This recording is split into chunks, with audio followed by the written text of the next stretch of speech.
గారు పచ్చి అబద్ధాలు చెప్పారు. నాలుక కొయ్యాలంటూ కూడా హరీష్ రావు గారు చెప్తున్నారు. అసలు నిజమేంత? అసలు పాలమూరు రంగారెడ్డి నాకు లోక జ్ఞానం తెలిసినప్పటి నుంచి కూడా పాలమూరు రంగారెడ్డి, నెట్టెంపాడు, భీమా, జూరాల ఇవన్నీ కూడా వింటున్నాం, పేపర్లలో వింటున్నాం, మీడియాలో వింటున్నాం. కానీ ఇప్పటివరకు పూర్తి కాకపోవడానికి కారణం ఎవరు? మీరు 3 ప్రభుత్వాల్లో ఉమ్మడి ఆంధ్రప్రదేశ్లో మంత్రిగా ఉన్నారు, ఆ తర్వాత బీఆర్ఎస్ ప్రభుత్వంలో మంత్రిగా ఉన్నారు, ఇప్పుడుగా మీరే నైతిక బాధ్యత వహించవలసిన అవసరం ఉంది. రమేష్ గారు, అసలు ఈరోజు హరీష్ రావు ప్రజెంటేషన్ పీపీటీ ఇవ్వడం కానీ, నిన్న అసెంబ్లీలో కృష్ణా జలాలపై చర్చ రావడానికి కారణం, బేసిక్ కారణం ఏంది అంటే, గడిచిన వారం రోజుల క్రితం కేసీఆర్ గారు ఫామ్ హౌస్ నుంచి బయటకు వచ్చి కృష్ణా జలాలపైన తెలంగాణ ప్రభుత్వం, కాంగ్రెస్ ప్రభుత్వం, రేవంత్ రెడ్డి ప్రభుత్వం తెలంగాణ రాష్ట్ర రైతాంగానికి అన్యాయం చేస్తూ ఉంది, ఆంధ్రాకు దోచిపెడతా ఉందని ఒక మాట మాట్లాడాడు. రెండో మాట ఏమన్నాడు, పాలమూరు రంగారెడ్డి ప్రాజెక్టు విషయంలో 2 సంవత్సరాలను కూడా ఏది ముందుకు వెళ్ళలేదని రెండో పాయింట్.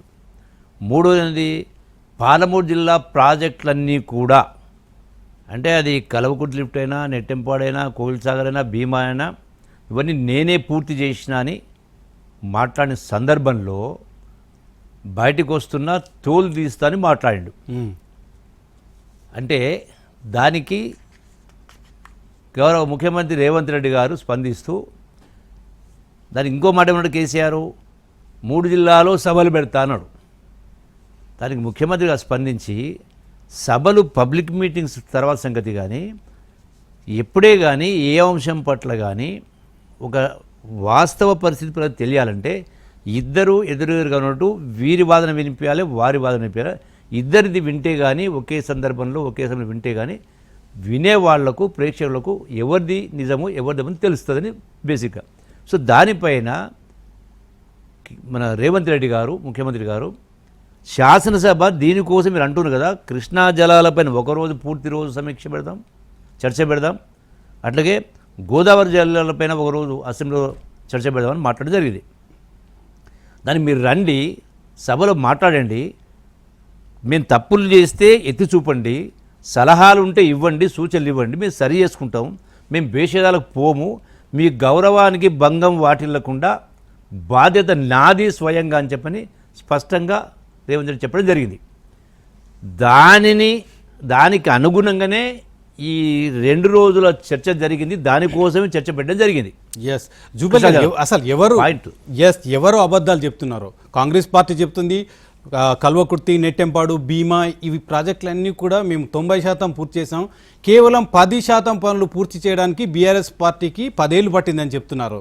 మీరు ఇంకా 10% పూర్తి చేస్తే మేమే పాలమూరు రంగారెడ్డి నుంచి నీళ్ళు ఇవ్వమని బీఆర్ఎస్ చెప్తుంది. అసలు ఎవరిని నమ్మాలి? ప్రజలు ఎవరిని విశ్వసించాలి?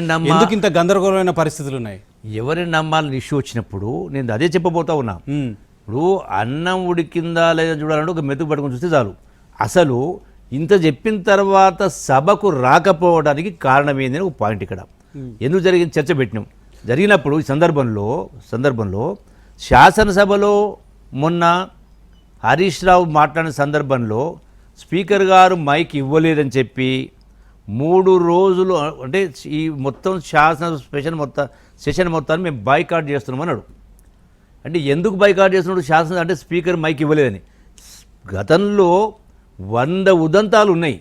బీఆర్ఎస్ ప్రభుత్వ హయామైనా, అంతకుముందు కాంగ్రెస్ ప్రభుత్వమైనా, స్పీకరు మైకులు సందర్భాన్ని బట్టి ఇవ్వడం ఇవ్వకపోవడం అనేది చాలా సందర్భాలు ఉన్నాయి.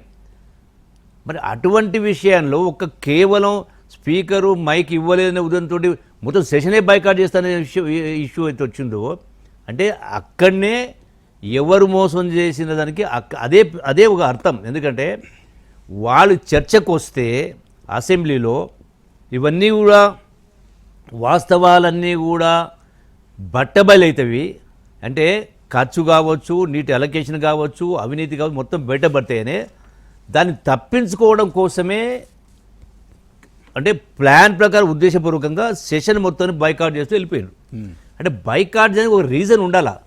అరే గతంలో మైక్ ఇష్యూ వచ్చినప్పుడు ఒకసారి కోమటిరెడ్డి వెంకటరెడ్డిని, సంపత్ను టోటల్గా సభ్యత్వాన్ని రద్దు చేశారు.